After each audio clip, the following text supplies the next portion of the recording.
क्या किसी मंदिर में किसी तरह की कोई अश्लील मूर्ति होने की कल्पना कर सकता है? सामान्य रूप से तो इसका जवाब नहीं है, लेकिन जब हम खजुराहो के मंदिरों की बात करते हैं तब हाथ कंगन को आर से क्या यानी प्रत्यक्ष को प्रमाण की जरूरत नहीं होती। अगर आप इन मंदिरों में बनी मूर्तियों को देखेंगे तो यहाँ की मूर्तियां स्त्री पुरुष के प्राकृतिक संबंधों को दर्शाती है। मैथु नरत इन मूर्तियों को देखने के बाद ये सवाल सबके मन में जरूर उठना शुरू हो जाते हैं कि आखिर मंदिर में इस तरह की मूर्तियां बनाने के पीछे का रहस्य क्या हो सकता है। काम वासना से दूर हटकर ही तो हम मंदिर की तरफ आते हैं, लेकिन अगर मंदिर ही काम वासना का गढ़ बन जाए तो ऐसी पूजा स्थली का मतलब क्या ही रह जाएगा। अगर आपके मन में भी ऐसे कई सवाल हैं तो वीडियो के आखिर तक आप बने रहिए और चैनल को सब्सक्राइब जरूर कीजिए। तो आइए चलते हैं समय के उस पड़ाव पर जब इन मंदिरों का निर्माण हो रहा था। तो हम शुरुआत करते हैं चंदेल काल से, जब मध्य प्रदेश के क्षेत्र पर चंदेल वंश के राजाओं का राज हुआ करता था। आज के छतरपुर के एक कस्बे खजुराहो में मौजूद ये मंदिर यूनेस्को के द्वारा वर्ल्ड हेरिटेज साइट के तौर पर घोषित किए गए। चंदेल वंश के राजाओं का साम्राज्य उत्तर प्रदेश के महोबा तक फैला हुआ था। इस पूरे क्षेत्र को ही बुंदेलखंड के नाम से जाना जाता था और ये अपने समय का एक शक्तिशाली राज्य हुआ करता था। चंदेल वंश के राजाओं ने इन मंदिरों का निर्माण इसलिए कराया ताकि संसार काम वासना से परे हटकर ईश्वर का साक्षात्कार कर सके। मूर्तियों के शिल्प और मंदिरों के पीछे छिपे विज्ञान के बारे में आज भी खोज जारी है। अलग अलग लोग इन मंदिरों पर अपनी अलग अलग राय रखते हैं। वैसे आपके इस मंदिर के बारे में क्या है राय, कमेंट्स में लिखकर बताइए। इन मंदिरों का महत्व आप इसी बात से समझ सकते हैं कि अंग्रेजों के जमाने में भी जब भारत में गिने चुने हवाई अड्डे हुआ करते थे, उनमें से एक खजुराहो का हवाई अड्डा मौजूद था, क्योंकि विदेशियों को ये मंदिर विशेष रूप से आकर्षित करते थे। मंदिर में इस तरह के एरोटिक स्कल्पचर्स का होना वाकई में उन लोगों के लिए आश्चर्य की बात थी। लेकिन इस तरह की इंडियन फिलॉसफी को समझने के लिए इंडियन थिंकिंग और माइंडसेट की जरूरत होती है। वाकई में खजुराहो के मंदिरों में जो मूर्तियां बनी है वो भारत की मूर्ति कला के उच्च स्तर को दर्शाते हैं। इन खूबसूरत मूर्तियों में जिस तरीके के कामुक क्रियाओं को दर्शाया गया है, ये मन में काम वासना तो जगाती है, लेकिन इसके साथ ही ये इससे परे हटकर ईश्वर के दर्शन भी कराती है। क्योंकि मंदिर के परिदृश्य में इस तरह की ढेरों मूर्तियां हैं, लेकिन मंदिर के आंतरिक और केंद्रीय परिदृश्य में ईश्वर की ही प्रतिमा विराजमान है। वहां पर इस तरह की इरोटिक प्रतिमाएं मौजूद नहीं है जो इस बात को शो करती हो कि यदि अपने मन की काम वासना के उस पार आप जा सके तो वहां पर आपको ईश्वर के दर्शन होंगे, आपको ईश्वर की प्राप्ति होगी। इसके पहले कि इन मंदिरों के रहस्य के बारे में हम और गहराई से जाने, वीडियो पर आए नए साथियों से कहना है कि चैनल को सब्सक्राइब कीजिए। दोस्तों, चंदेल वंश के बारे में कहा जाता है कि इससे भगवान चंद्रदेव के बेटे ने शुरू किया था। उसका नाम चंद्र बर्मन था। इस वंश के शुरू होने के पीछे भी एक घटनाक्रम जुड़ा हुआ है और ये घटनाक्रम पौराणिक समय का कहा जाता है। उत्तर प्रदेश के काशी से शुरू होता है। काशी में एक प्रसिद्ध ब्राह्मण रहा करता था जिसकी एक बेटी थी जो बहुत ही खूबसूरत थी। उस बेटी का नाम हेमावती था।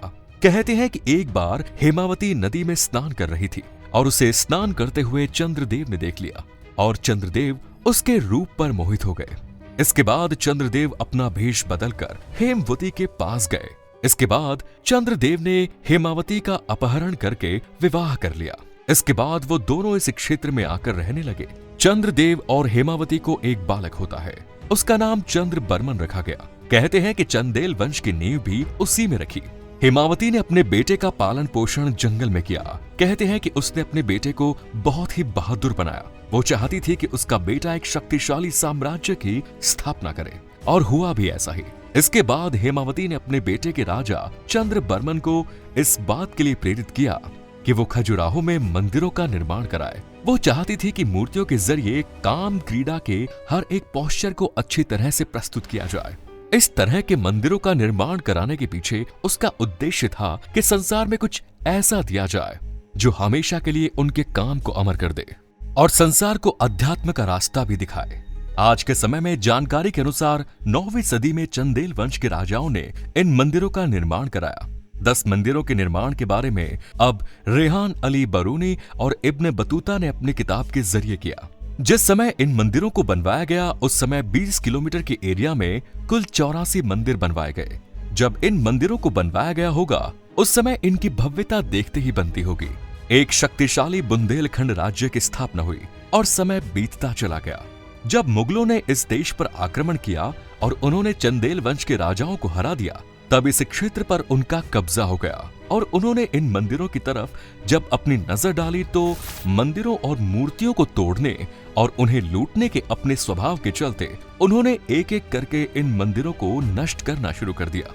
13वीं शताब्दी से लेकर 18वीं शताब्दी के बीच इन मंदिरों पर मुगल आक्रांताओं का कब्जा रहा। उन्होंने तमाम मंदिरों को पूरी तरह से बर्बाद कर दिया। मुगलों के इस कारनामे से उस क्षेत्र के रहने वाले हिंदुओं और जैनों ने इन मंदिरों को बचाने का संकल्प लिया और इस संघर्ष का ही परिणाम है कि आज खजुराहो में कुल 22 मंदिर बचे हुए हैं। ये सभी मंदिर कुल 6 किलोमीटर के दायरे में बने हुए हैं, लेकिन समय के साथ इन मंदिरों के आसपास का घना जंगल पैदा हो गया और ये मंदिर गुमनामी के अंधेरों में खो गए। 18वीं शताब्दी में अंग्रेज भारत में अपने पैर पसार रहे थे। उसी समय एक अंग्रेज इंजीनियर टी.एस. बर्ट यहाँ पहुंचता है और उसने कम से कम इन मंदिरों के कला के स्तर को समझा और उनकी कद्र की। खजुराहो के मंदिरों की प्रसिद्धि पूरे विश्व में है, तभी तो साल 1986 में यूनेस्को ने इसे विश्व धरोहर के रूप में मान्यता प्रदान की। अगर बात करें यहाँ के मंदिरों की बनावट के बारे में तो ये मुड़े हुए पत्थरों से बनाए गए हैं। इन मंदिरों के निर्माण में बलुआ पत्थर के साथ साथ ग्रेनाइट के पत्थरों का भी इस्तेमाल किया गया। इन मंदिरों में जो कमरे हैं वो पूर्व से पश्चिम दिशा की तरफ एक दूसरे से जुड़े हैं। अंदर भी कलाकृतियां मौजूद हैं।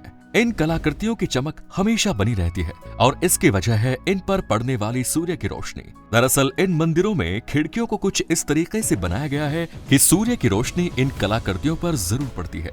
साइंटिफिक पॉइंट ऑफ व्यू से बनाए गए इन मंदिरों में मेल फीमेल इंटरकोर्स को शो करते हुए मूर्तियों को बनाया गया है, जिसमें हर तरह की कामुक पोजीशन को उकेरा गया है। काम क्रीड़ा के दौरान स्त्री को चरम सुख तक पहुंचाने के लिए यहाँ इस तरह की पोजीशंस को दर्शाया गया है। इसमें कई बार देवी देवताओं की प्रतिमाएं भी शामिल है, तो कई बार आम इंसानों को भी इस तरह के पोस्चर में दिखाया गया है। यहाँ पर शिव मंदिर, ब्रह्मा मंदिर, 64 योगिनी मंदिर के साथ सभी मंदिर अपनी कलात्मक भव्यता को दर्शाते हैं। इन सभी मंदिरों का निर्माण बिना किसी परकोटे के किया गया है।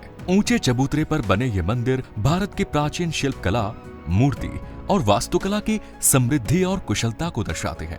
इन मंदिरों में मौजूद मूर्तियां भले ही कामुक क्रियाकलाप में उलझी नजर आती हैं, लेकिन इन मूर्तियों के चेहरे पर जो भाव है वो अद्भुत सुख और आनंद में डूबे हुए नजर आते हैं। इस जगह का नाम खजुराहो रखे जाने के पीछे भी कहानी ये है कि यहाँ पहले खजूर के पेड़ पाए जाते थे और खजूर के पेड़ों की वजह से इसका नाम खजुराहो रखा गया।